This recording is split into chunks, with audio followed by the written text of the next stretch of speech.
Mas, Helder, Oi. tudo pode piorar, amanhã vai ser pior, como você escreveu no livro, né?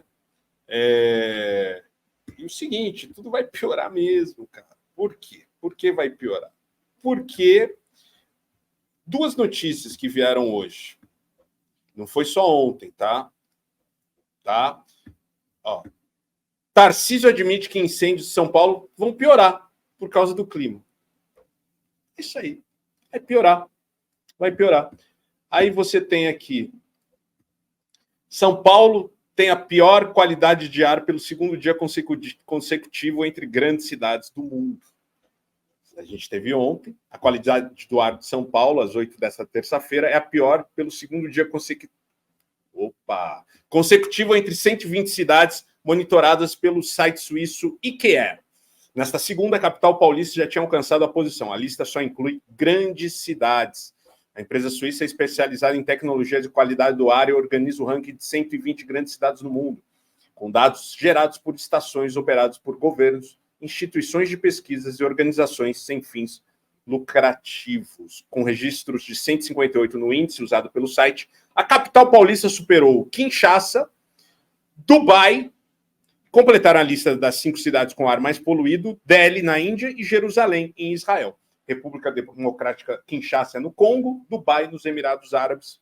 Tá aí, parabéns, São Paulo, pelo segundo dia consecutivo, a pior qualidade do ar entre as grandes cidades do mundo. E aí o Tarcísio não tem o que fazer, Helder. O governador de São Paulo, Tarcínico de Freitas, afirmou à coluna que os incêndios de São Paulo ainda vão se agravar nos próximos dias por conta da situação climática adversa.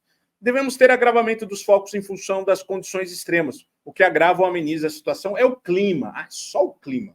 Estamos com equipes de combates mobilizadas, afirmou o governador. O estado de São Paulo tem hoje 14 focos de incêndio por causa do tempo seco e quente, com temperaturas acima da média.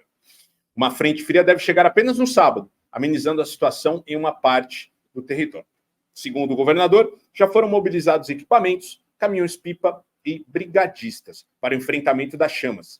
Se for necessário, recorreremos mais uma vez às Forças Armadas, afirmou. Tarcísio acompanha a situação do gabinete de crise montado no Centro de Gerenciamento de Emergência, na Defesa Civil do Estado. Então, Helder, a culpa é só do clima, cara. Só do clima, é só do clima. A gente vê também a abordagem da imprensa e é bastante engraçado, né? Porque a mídia apresenta as matérias sobre os malefícios da fumaça, das queimadas. Mas você não vê uma grande reportagem séria sobre as causas. Por que está acontecendo queimada? Foi só queimada com causa natural? Não. Desde sempre, na história do Brasil, o manejo do fogo para limpar a área é feito de forma irresponsável pelos grandes agropecuaristas para abrir campo, para plantar novamente a soja, a cana, abrir pasto para o gado. Aqui em São Paulo, os focos de incêndio aconteceram todos simultaneamente em 1h30 no dia 23 de agosto. Olha que coincidência. O satélite que opera aqui o monitoramento do estado pegou de manhã, tinha pouquíssimos focos de incêndio, né? Tipo 28, 29, não lembro o número exato. Mas chegou no fim do dia, Beze, tinha quase 2.000 focos de incêndio no estado. E todos começaram entre 10h30 da manhã e meio-dia. Que coincidência, né? São tantas coincidências aqui no Brasil. Isso sem contar também a situação da região amazônica, do centro-oeste, que, claro, são regiões que estão passando por seca. Mas nem todo foco de incêndio é natural. Muitos são criminosos, tá? E você não vê a mídia forçar a barra em cima desses grandes empresários do agro. Não existe. Ganha muito em cima, inclusive explorando, né, o agronegócio. A Globo explora o agronegócio também, tá? Então, às vezes, você vê até um pessoal aí bravo que, estão mandando a dona Fátima Cagona de Tubarão pra cadeia por conta do 8 de janeiro. Mas cadê os mandantes? Isso que deixa todo mundo indignado, da esquerda à direita. Cadê os mandantes irem em cana? Cadê? Por que esses grandes empresários não vão em cana? Nunca vão. Nunca acontece nada com esses caras. Esses caras, eles podem destruir o bioma em que eles moram Mas para eles está tranquilo, porque eles já lucraram o suficiente ali e vão para o lugar que eles quiserem, porque tem muita grana. E agora, o ministro Flávio Dino, do STF, falou que enxerga uma pandemia de incêndios florestais. Se a gente viveu aí a pandemia da Covid, agora a gente vive uma pandemia de incêndios florestais e o ministro Flávio Dino deu 5 dias para ampliação de efetivo contra queimadas. O ministro afirmou também que o Brasil não pode normalizar o absurdo. A declaração do ministro foi dada durante uma audiência do STF sobre planos de prevenção e combate a incêndios no Pantanal e na Amazônia. O ministro Flávio Dino chamou nesta terça-feira as queimadas na Amazônia e do Pantanal de uma autêntica pandemia de incêndios florestais. Dino também mencionou que não pode se normalizar esse absurdo.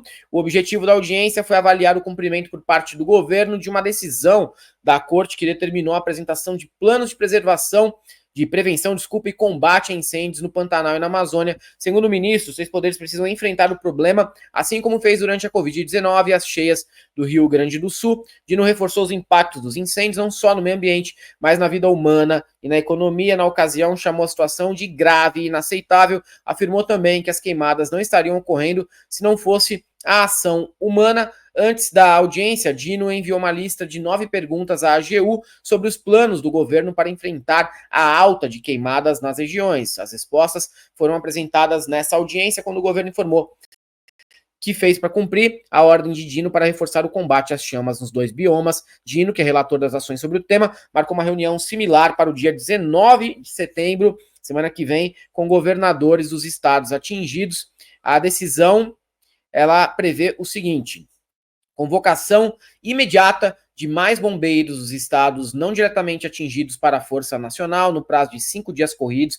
E pensa bem, aqui no Brasil a gente tem bombeiro remunerado, preparado. No Paraguai, bombeiro é voluntário, meu irmão. O Paraguai também sofre com queimadas. Então, vai vendo, tá? A gente reclama, pô, Brasil é foda, não sei o quê.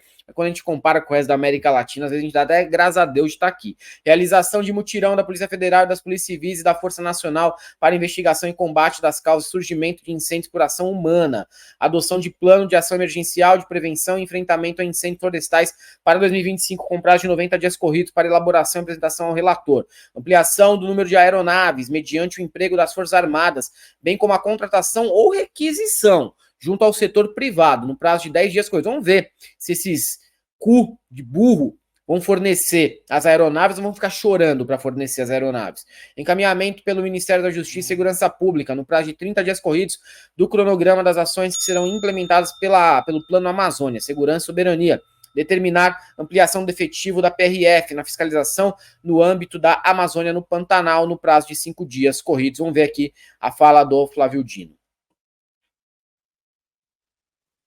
É essencial aqui, nós não podemos normalizar o absurdo.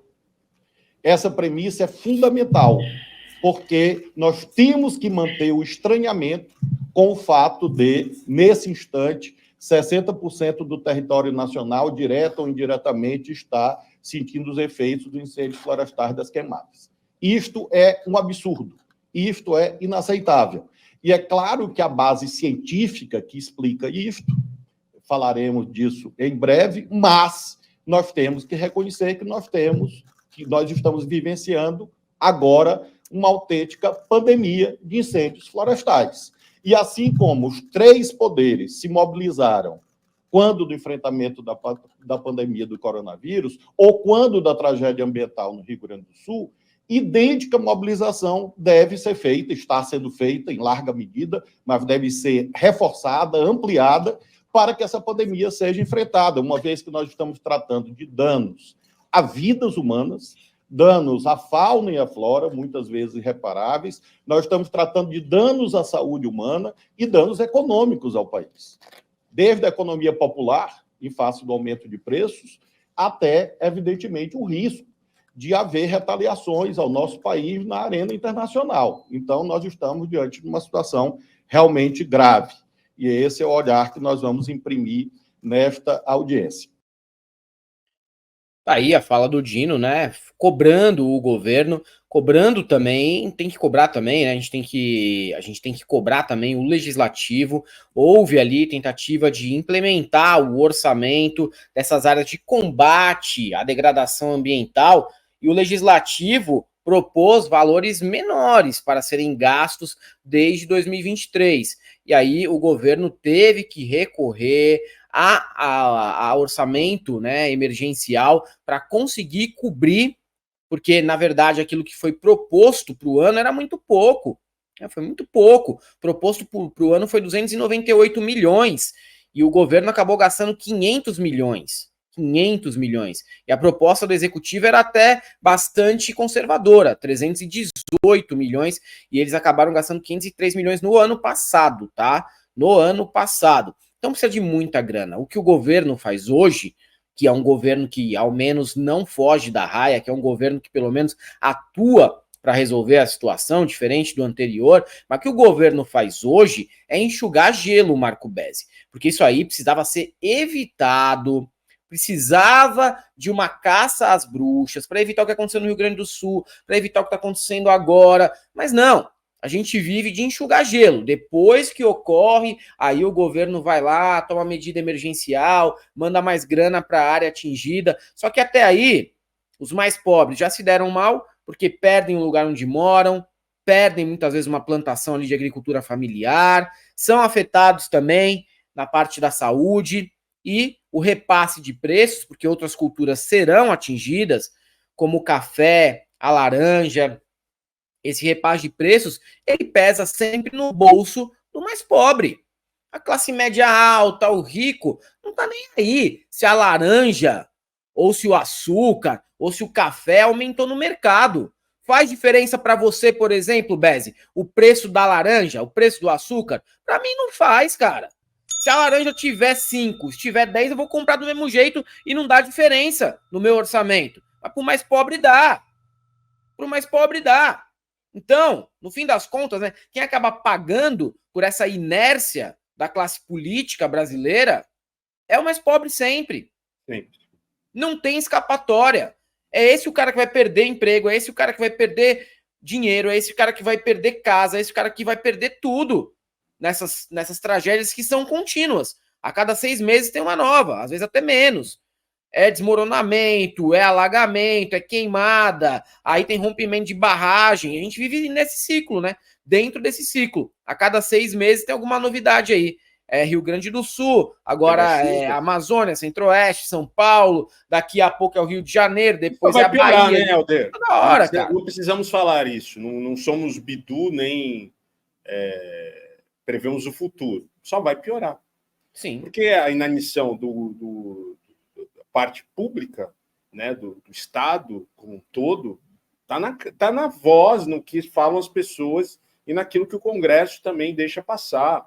A gente construiu aí uma bancada que assassina a população.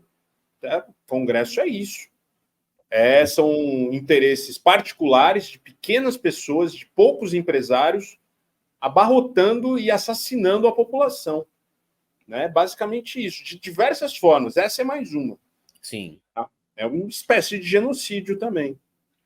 Não, é verdade, Mary Jane tatuada. Mas a questão é a seguinte: quem está, assim, no mesma classe social que a gente, no momento não está se importando. Não está nem se importando pelo mais pobre, porque pode pagar. Tá? Mas vai chegar um momento que realmente até a gente não vai poder mais pagar pelas coisas. Vai chegar, você tem razão, total. Mas hoje, as pessoas não estão nem aí, né? Porque elas podem. Ah, o açúcar foi lá de 4 para 8 conto. Pô, para mim tudo bem, pagar, né? Não tem problema. Mas uma hora vai ter problema. Uma hora vai ter problema. Não vai ser só no rabo do mais pobre também, não. Vai ser no nosso também. Já é, né? De certa maneira, indiretamente também já é.